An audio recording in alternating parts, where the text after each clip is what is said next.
I think he can make the roster. And Alec Ingold, I think that they might not be completely sold with Keith Smith, and they liked Ingold quite a lot. I think he had like 3 stickers on his helmet. Yeah, the Senior Bowl, when they were coaching. Yeah, so they clearly like him a lot. So Keith Smith should be really looking over his shoulder, because obviously these kids are hungry. Like they want to make a name for himself. Hey, one of these guys, I was looking at guard spots because we have a hole at guard, and this guy Lester Cotton really intrigues me. He played for Alabama, right? And when he puts his pads on, he looks exactly like Gabe Jackson. Like his entire thing, like body shape and the figure, exactly Gabe Jackson. Only difference is Gabe Jackson has good feet and he can pass protect. Lester Cotton, he'll get there. His body will get to the position that he needs to be, but his leg is like a half a step behind. So he's not as quick or athletic. But he's a road grader. If you need to run out the clock, you need to run the ball, you run behind him, because if you look at Josh Jacobs' highlights at Alabama, he's running behind Lester Cotton. Lester Cotton's down the field making blocks, doing pancakes, knocking dudes out like crazy. So he's a guy I think has a shot at making the roster as a, at least come in and, if he goal line situations, if you need to run the clock out, you might just come in and do that for you, because he's a bulldozer. Yeah, no, exactly. And he played for a very good school. Yeah. No crap players play for the best schools. Yeah. And he played right guard last year, and he played left guard this year. It's just his lack of athleticism. Yep. So, yeah, to be honest with you, it wouldn't be a surprise if he made the roster. But he's still got other people in front of him. But I wouldn't be surprised. Yeah. Did you see Marquette King's post? Yeah, I'm not overly sold on it, to be honest with you. Before you comment, for those who's not who doesn't know what I'm talking about, Marquette King posted this. I'm going to read it on April 26th. Been thinking about the last couple of months, wondering why I felt a certain way about things that happened in my life, but realizing that things happen for a reason. It was things that I needed to go through to prepare me for what's about to happen in my life in a positive direction. But also I've grown from the things I felt didn't go right that I could have been better about as far as the way I say or do things. If I offended John Gruden in any kind or way, I want to own up to it and apologize and say I'm sorry for the way I went about it. And I look forward to doing my part this NFL season. Marquette King. Now, thoughts?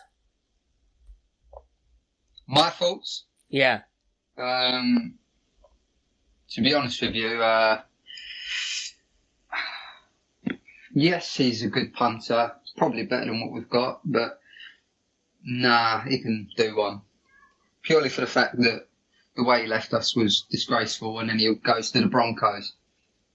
And then he's an absolute clown. So I think he's just... I think... he has a Raiders tattoo in his leg. He got a permanent tattoo in his leg of the Raiders. So I think he wants to be... I don't think he's mature enough, and I don't think John Gruden wants to deal with it. No, he's just an idiot. I don't want to see a Raiders team with him on it anymore. Yeah. Not again. I don't think he'd warrant coming back, and I think that he's quite disruptive as well. We don't need disruptions. We just need to be a good football team. And with him on the team, you're going to get disruptions, or he's going to do some stupid shit like he does every year. Yeah, it's not worth it, man. Maybe he checked into a mental hospital and got himself checked out. He was talking about suicide and all that crap. Maybe he should check himself out. Enter a mental hospital or something, man. He needs to get checked. I remember there's something wrong. Yeah, I remember when he went to the Broncos, I photo edited a photo of Marquette King looking like a donkey or something like that. I can't remember now, but there's no way I want him back. Yeah, and he made that thing about John Gruden. It's so stupid. That puppet, the Chucky puppet. Yeah, John Gruden don't forget things like that. No. So I'm not sure. I'm not sure he's the forgiving type either. Yeah, I'm not down on him, and I don't think you're high on him either, so.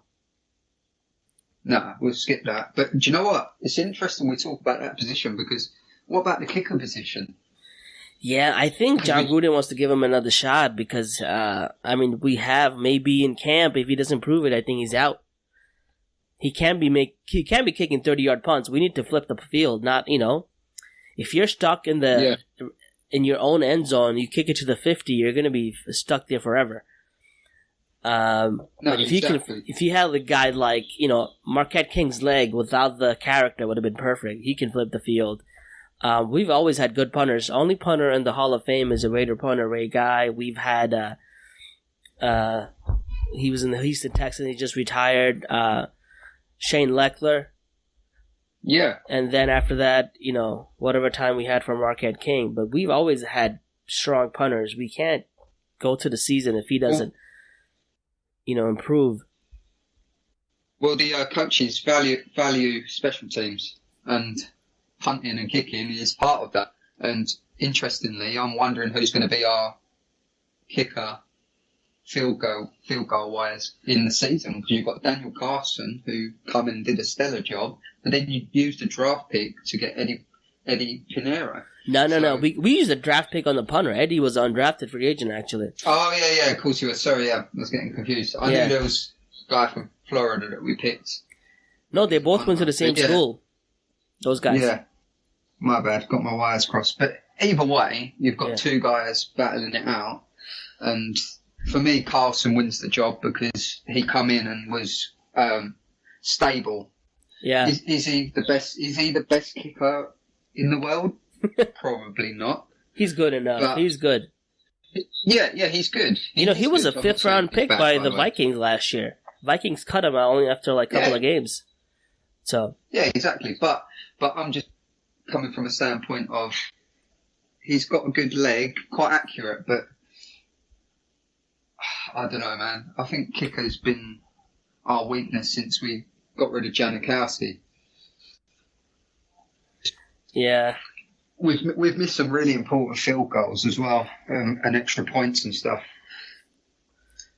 Only thing I'm worried about is we have good field goal kickers who's going to compete. Whoever wins the job, I'm fine with, right? They're both good kickers. Only thing I'm worried about is the punter. Hopefully, with the competition, the punter does well. He flips the field. He had 1 or 2 games where he played well, but hopefully it was just a rookie thing and not his noodle leg. Yeah. Hopefully he has stronger legs. Not consistent. He wasn't consistent, was he? But that Eddie Pinero has got one of the biggest kicks, honestly. Like, he could kick it 3 miles away. Like, honestly, I remember seeing a video of him kicking 100-yard field goal or something. 70-something yards. Yeah, it was ridiculous. But his accuracy was what was letting him down. But I think we're okay in them positions. Yeah. I think that you can get guys to come in and fill them slots pretty easily. Yeah, it's the kicker position the punter position that's the problem. But hopefully we get that all sorted out. Yeah, and I'm not sure who's available at the moment, punter-wise. We'll see. After training camp, before season starts, a lot of people will be cut. They'll be available. Punters aren't hard to find, I'm sure. It's not like quarterbacks. No, exactly. Yeah, man. Anything? One other thing we haven't touched on is Max Crosby. We've done this whole podcast without even touching on Mad Max. Mad Max. He's a stud, man. I'm telling you, he's like relentless. Like he's one of those players who is a Gruden grinder. Literally is. Yeah, only thing the epitome of that. Everyone's been saying if he had more strength and power, he'd be something. And I think he said he and Deuce Gruden are already planning to have an off-season program. So up until camp, him and Deuce Gruden's gonna work to get stronger and more powerful. So I think he's gonna work his entire year, trying to just get more stronger, and he's gonna fight for that starting spot next year with Arden Key, I'm sure. Yeah, Whereas Arden Key's the one who looks really kind of light in his frame, to be honest with you. Yeah, I'm hoping he puts on a few pounds. I think he can't. I think he just has trouble putting on pounds. But if he's, I think they're going to use him as a specialist pass rusher. That's what they were trying to do. Last year, we didn't have anybody traded Mack and cut Irvin, so he had to come in and play every role. But this year, I think they're planning. You've got Benson Mayowa as well, haven't you? So.